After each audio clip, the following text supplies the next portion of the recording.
I've been around for a while. I've been a doctor for almost more than 12 years. I've worked in many regions. And just to note, Mr. President, I visited Maikoni Hospital only last week, and the transformation in that hospital was tremendous. I was shocked. I had to call the RHO right away and say, Doc, this is tremendous. I have seen the transformation because I'm from Region 5, and I have seen what Maikoni Hospital was and how it is right now. I visited Georgetown Hospital, and I mentioned it a year ago. The system is so fast, it's better. And there's only one thing that I can conclude, that the government and the Ministry of Health has ensured that the services in healthcare are always delivered in a timely fashion, they're affordable, acceptable, and accessible by every citizen. The same was emulated in Region 1. What we did in Region 1 was we transformed the system. The system, when I met the system, and I've been in Region 1 since 2020 to now, the system was broken. I have seen the transformation in Region 1, and the residents of Region 1 can see that transformation for themselves. Let's look at staffing. In 2020, we had 69 nurses.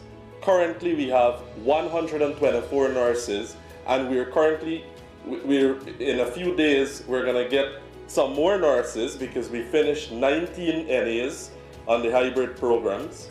And we also just graduated 24 new NAs from the hinterland training program. This has never happened before. Adding to that, we've added over 102 CHWs to the system.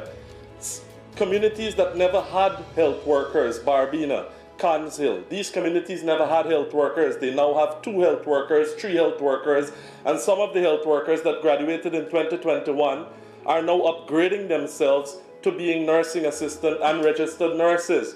This is a model that has been set in these hinterland areas to show people that it is possible to improve your state of being. And this is being seen all over. Look at Baramita. In 2020, when I visited Baramita, the floorboards, and I kid you not, the floorboards were this big apart. You could have seen straight through to the ground. Right now, you need to see Baramita. Serving a population of over 4,000 persons, Baramita has one of the, to me, a very, very, very good service for any hinterland region. We have a doctor, we have medics, we have nurses, we have midwife. The hospital there now have departments. They service the community. This is what we see happening in Baramita. We have persons from Baramita that are now trained as microscopists, CHWs, nursing assistant. In a few days, we're going to get a medics that is graduating from the University of Guyana, the Associate's Degree Program. That medics is from Baramita. His name is Hakeem Henry. He'll be going right back to Baramita. This is now a role model for the people of Baramita. We are motivating people to making them better. We don't have a perfect system. I'm not going to say that we have a perfect system, but let's reflect of where the system came from. And that is how you'll see the amount of emphasis that has been placed in healthcare and in all the facets of society. When I was in Region 1 in 2020, we had 1 ambulance in Madaruma, 1 ambulance. Right now we have 6 ambulances, that's ground ambulance alone, and 3 water ambulance. We have even put an ambulance at a village way up the Barama in Kariako. These places never had ambulance access. They don't have anywhere to reach Kariako through the river alone. Now you have a water ambulance there, and there's a way for persons to access health care. This is what you call transformative healthcare services. And I'm proud to be a part of this system. I'm proud to see the system grow. I'm proud to grow with the system. And I'm proud to be, serving under the leadership of His Excellency Dr. Mohamed Irfan Ali and the Minister of Health, Dr. Frank Anthony. Their motivation and the drive, that's what motivates you, because you know that there's a force behind you that is pushing you. And that force is what gives you the energy to push forward and move on. I can go on and on about the facilities and infrastructure investment in Region 1. Every single facility would have benefited from some sort of improved infrastructure. But I want to focus on the larger facilities like in Whitewater. Whitewater controls 2 landings, the Gaja landing and the Bamboo landing.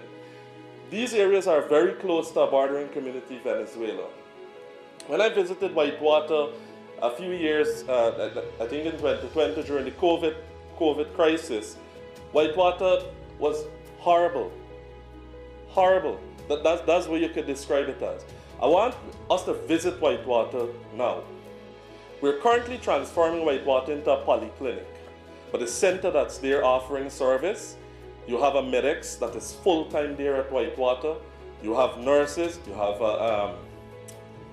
CHWs, you have microscopists, you have a pharmacy, you have a telemedicine site. All of this there is offering at Whitewater. We want to, with the addition of the polyclinic, we're going to add a diagnostic wing.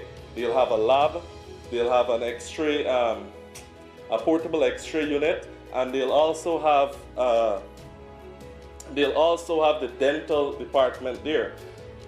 Back in 2020, these things were never there. Barometer never had a dental clinic. They have a dental clinic now. We had one lab in that region, one lab at Mabaruma alone. We have 4 labs now. We had 1 X-ray unit at Mabaruma alone. All 3 of the sub-regions now have X-ray units. All 3 of the sub-regions can benefit from ultrasound. We only had 1 ultrasound. There was 1 theater at Mabaruma Hospital alone, and it wasn't functional. That theater is now running 24/7s with a full complement of surgeons, gynecologists, and orthopedic surgeons. We had 2 specialists when I got to that region. We have 6 now, and we've extended specialty services to Comaka District Hospital also. We're doing surgeries in Comaka, lab services, all of that is being offered at Comaka. So I want to summarize this by saying,